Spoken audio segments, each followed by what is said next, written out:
Greetings, it is I, Tentus Naravan Dracovin, your Lord and Emperor here at the Dracovin Empire, and welcome once more. We're talking about more ancestries that you can play in the Pathfinder role-playing game system, and giving you some information about how they work in the Pathfinder world of Golarion, history, and all that kind of stuff as we've been going over.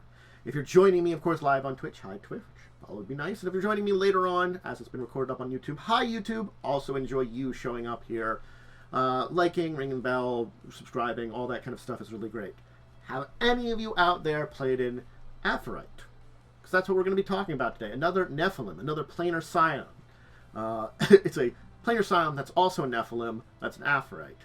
We're talking about one that's, generally speaking, law-based, instead of the ones that were kind of good and evil-based that we kind of had done before. So we're kind of like going the different alignment sections of different things. So, but Aphorites are more unique than a lot, so we have to kind of dive into them and talk about them. And why don't we get started with some sources that you can use to learn about them if you want to do further research. Which, there are a couple books from both first edition and second edition. Second edition really gets more into playing them as characters. But originally they were introduced in the Planar Adventures book. This is where we kind of get into the first part about them.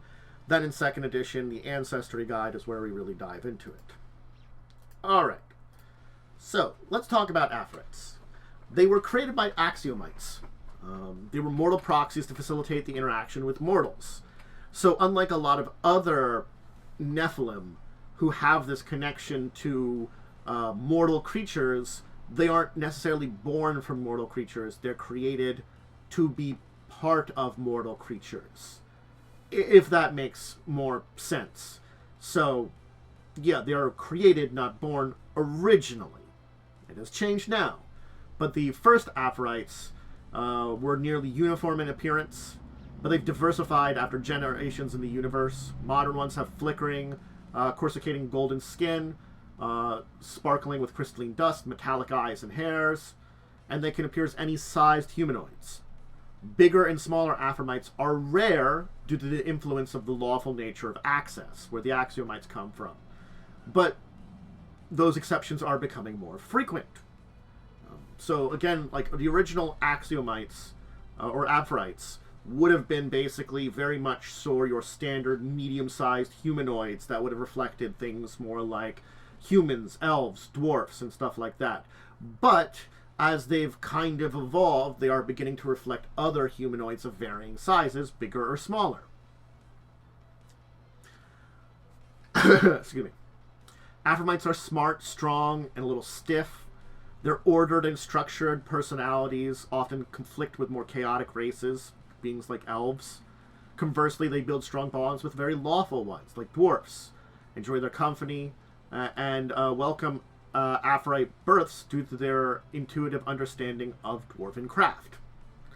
Aphorites can recognize the difference between good and evil, but they find the dichotomy less clear-cut and less influential than others, than between law and chaos. So it's sort of like that they have this kind of like... good and evil Aphorites can occur, but they're much more likely to be kind of in that more neutral and look to the dichotomy between law and chaos because they're very much more ordered beings. Their precision often leads some of them to become investigators or rangers, and similarly that can lead them to be alchemists, oracles, wizards, and kind of like that. So as I talked about, the original ones were forged by access, by the Axiomites, as to intervene between them and mortals. But being creatures of law, the Axiomites find it difficult to deal with creatures with the free will to choose their own destinies and ignore those laws. So that's why the Aphorites were created. So the Aphorites were a fusion of the Axiomites' lawful perfection in the form of Access's ordered essence with the unpredictability of mortals. So it's sort of like they are like a step away in between there because of this, interestingly enough. Another one. So, unlike Amphireans or Cambions and many of the other Nephilims, Aphorites are born to Aphorite parents and are not a result of the union between outsiders and mortals. If an Aphorite ends up interbreeding with a humanoid race, the offspring is either an Aphorite or a member of the other parent's race. So two Amphomites getting together will have an Amphomite, and an Amphomite with something else will result in either an Amphomite, maybe size similar to whatever being you're getting in with, or whatever it is naturally what's going to be. It'll match the other parent's ancestry. Kind of interestingly enough, that they are their own thing, but that lawfulness keeps them separate in a way. And again, that's why their beings have evolved, because now they are having children and getting out in the universe. Amphomites are still rare on most worlds in the universe. The first on Golarion sought to integrate into established societies and help guide the formation of laws, bolster interactions with access. But they're still mortals with free will. So many Aphorites became intrigued by these societies, and even some have embraced chaos. They're considered outcasts to other Aphorites, and they tend to be loners with little interest in the old traditions of Aphorites, preferring to seek out other societies that might match their kind of contradictory nature.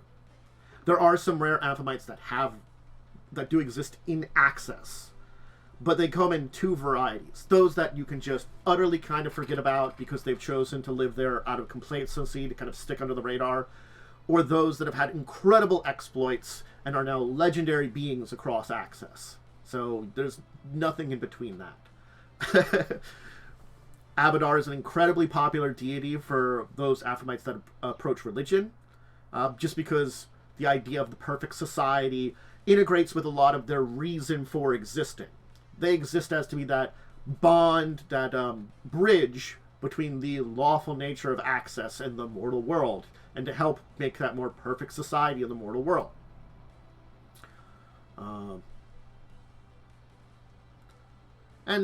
Yeah, that's about it for Aphorites. It's a short one. You know, we know a little bit. Again, we have its introduction. We have its really being developed in 2nd edition, hence why we don't have a lot of extra deep diving into them, but we do have a decent amount of information here when we talk about them. It's interesting to see that they are clones, in a way, of other humanoids. Not that the word doesn't really work well. They are still humanoid beings. They are still mortals, in a way, but they are things that were originally created in one of the outer planes with a portion of its essence and basically a portion of the mortal world combined. And yes, these original artificial Aphorites probably don't exist anymore. Probably none of them do. I can't say 100%, you know, things can happen, magic, immortality made, that kind of stuff, or ones that were created later on. But your modern Aphorite, as they are in whatever world they are part of, is just that. A being that has that same influence left over from it. And that influence does allow for this kind of strange intermixing, but also not. Think about it. If an Aphorite gets together with another being, you're either going to be its children are either going to be Aphorite or that being, that ancestry. Not one or the other, not something in between the two of them. They will be separate. And yes, Aphorites can appear more and more like other ancestries. Probably the ones that are closest together, things like elves, dwarves, humans. The first Aphorites would have been a lot closer to a lot of them in appearance. But with this influence of the material plane and the mortal realm being, you know, Golarion itself becoming stronger, we are getting, you know, what I showed first. The Aphorite looks kind of like a goblin, or like one that looks kind of like a kobold. The kobold was the one I showed, you know, or one that's, you know, sized like a halfling, one that's maybe of a larger humanoid race, you know. That's the interesting thing that's kind of coming about, is the Aphorites are getting more influence of mortality within them, even though they still are their own unique breed of things. And yeah, their ability to intermix with other creatures allows them to continue on, but they just don't have numbers. They may never have numbers. They are a thing that aren't created very easily anymore, and honestly, the axioms might not create them anymore. They might have no reason to. So if none new are being created, they're only being created by having children and being spread out and kind of unique and on your own, and also not guaranteeing your children are going to be Aphorites, especially if you're intermixing with another local creature and not another Aphorite because there's not another one around. You can't guarantee your Aphorite nature is spreading. It's this kind of like interesting nature of juxtaposition on it. And that's even if they decide to have a family. It's why Aphorites probably won't go away, but they will remain rare. Their ability to remain exists pretty well, but their ability to remain kind of separate. But again, depending on where they're born at and their connections with their family can mean a lot of difference between them.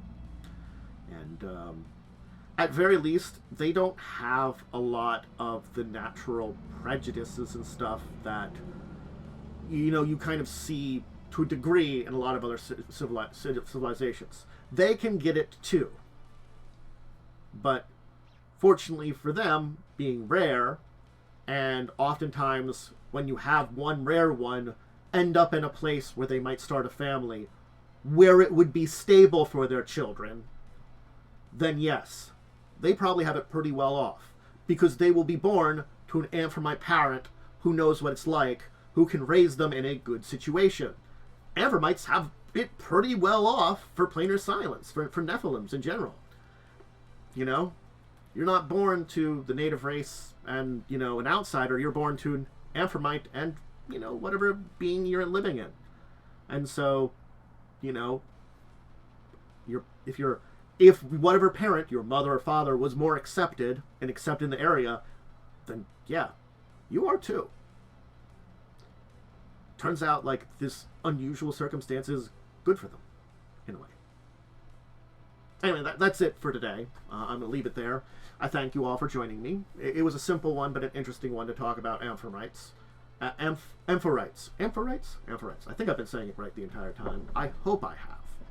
If you want to see more tabletop stuff, discussions like this happen every Tuesday, Thursday. Saturday, Tuesdays, Thursdays is kind of early to mid-afternoon. Usually between 1 or 2 I start, sometimes a little later than that, depending on life schedule. Life schedule's been pretty hard lately for that one there. And around 11 o'clock-ish, give or take, on Saturdays. I have a live play of Pathfinder 1st Edition on Wednesdays at 9 p.m. EST. All the times are EST, I'm Eastern Standard Time, in the U.S. That's the Crimson Queen. Check it out. It's fun. And then Discussing Tabletop Saturdays at 6 p.m. EST. We discuss tabletop news of the week and deeper discussions in the tabletop world with me and my friends. It's our talk show. I do other gaming stuff. All the tabletop stuff ends up on YouTube. And I have some social media, Discord, Twitter, link down below. Okay, I've given my shout-outs. I hope everybody enjoys, checks out all my other stuff, and had a good time learning about them. Until the next time we talk about more Planar Science, Nephilims, Ancestries, any of these things, I bid all of you out there a deep and wonderful farewell.